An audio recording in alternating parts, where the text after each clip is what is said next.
Sauter is to jump. You've heard of another vocab term called sauter, and we can use that term in conjunction with like t'enlever sauter and things like that. We can do t'enlever sauter, we can do passe sauter, arabesque sauter. Anytime you hear that term, it means you're jumping. Now again, this doesn't just apply to ballet.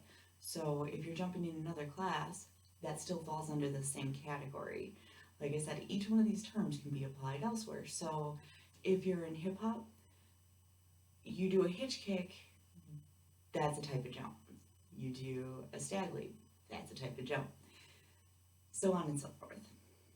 I will see you tomorrow as we learn our next term. I will see you